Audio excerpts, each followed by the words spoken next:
Okay, so today we're going to be solving questions 26 and 27 from the SAT number 9. This is another third question, which means we're going to treat these two questions together.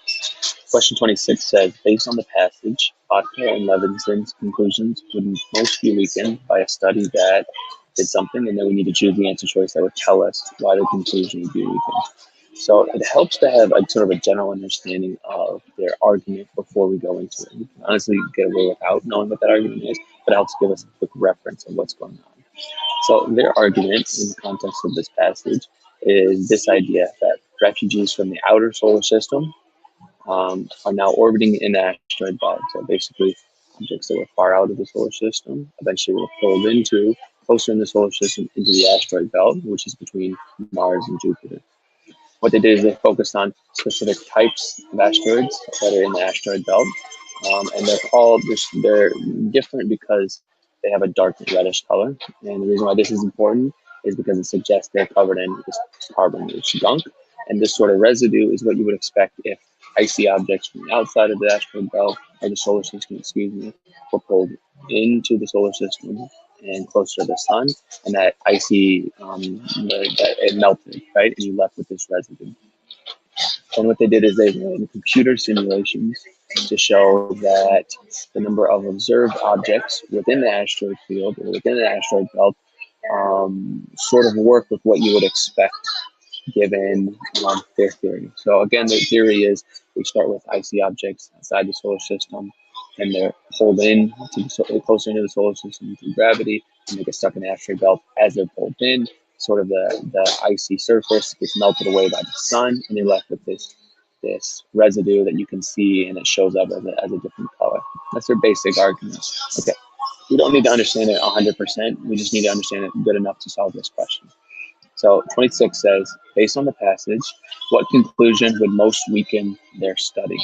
Now, we're going to go through the answer choices for 27, and it's hard to say exactly what direction this question will go in. There's a couple of things we can anticipate. So what we're going to be looking for in 27 is some sort of either a fundamental claim that is like the foundation of their argument, so that if that was disproved, it would mess up the whole argument, one.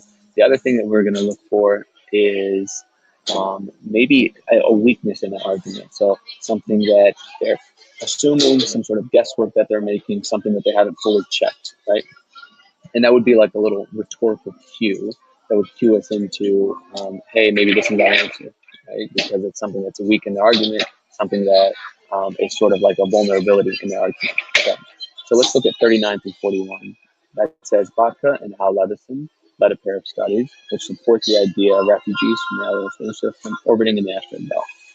This is really an introductory claim, a simple factual claim. It doesn't really tell us much about the core of their argument, one, and it doesn't really give us a clue about a possible weakness. So I would say maybe we don't have to eliminate completely, but heavily discount against this answer choice. The next thing we're going to do is look at 42 through 44. This tells us that they focus on the so-called DMP type asteroids that comprise 20% of the population in the outer part of the belt. This is a little bit better because it tells us some information about their argument, but we're still in this factual realm. We still haven't really got to a foundational claim or their conclusion, just sort of what they're focusing on. And there's also no rhetorical cue to indicate to us that this is an assumption or a possible weakness in the argument. I'd say maybe not eliminate it again, but also discount against it. 44 through 49. These objects are a dark reddish color, which suggests they're carbon and they have their outermost layers vaporized in the bright sunlight of the inner solar system. I like this even more because we're getting to a more foundational claim of their argument, and this is the point where it seems likely that maybe there's something that's wrong or a possible vulnerability in the argument. So this is a good answer choice depending on the direction of the question, so we can keep it. Next one is D, which is 49 to 53. This says Bottke and Levison's computer simulations show that the observed number of objects is about right if they are immigrants, so they have assumed many of the objects broke up after transport.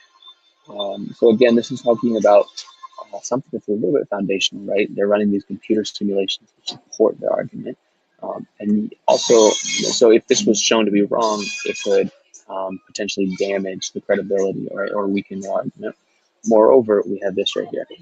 They have assumed many of the objects broke up after transport. Once I see that, I almost know 100% that this is our answer choices. The reason why is because we're getting this assumption here. And if they're making an assumption, that's a vulnerability in their argument. That's a core thing that it's depending on, which they haven't really fact checked. So we're still going to do our due diligence. Maybe the question is taking us somewhere else, but at this point, we should expect that it's probably answer choice D.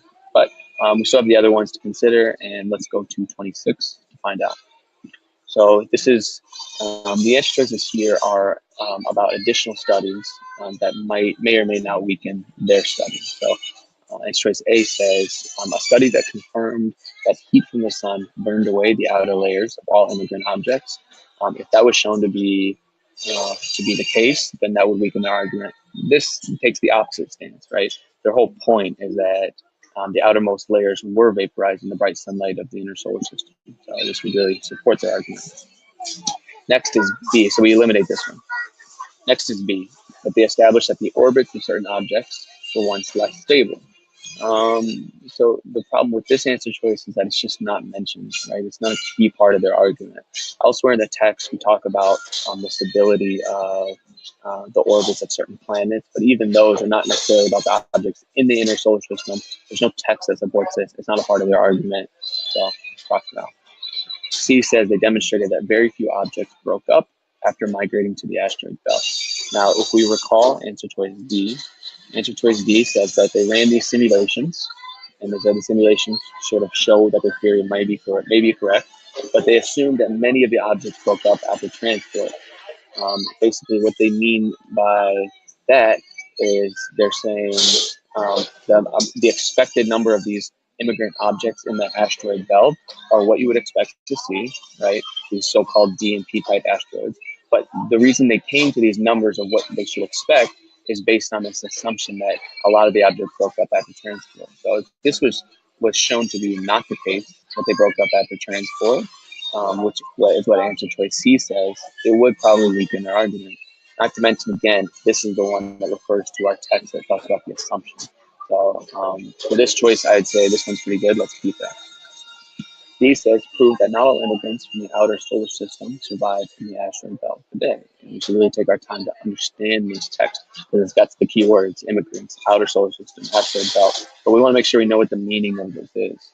So D is saying if we've had a study that said not every immigrant from the outer solar system actually made it to the asteroid belt, would that disprove the argument? And the answer is no, because as we just looked at, they actually, one of the supporting points of their argument is that these objects broke up after transport and didn't really make it into the asteroid belt. So we don't need it to be true that every immigrant in the outer solar system survived in the asteroid belt today. So we eliminate this option.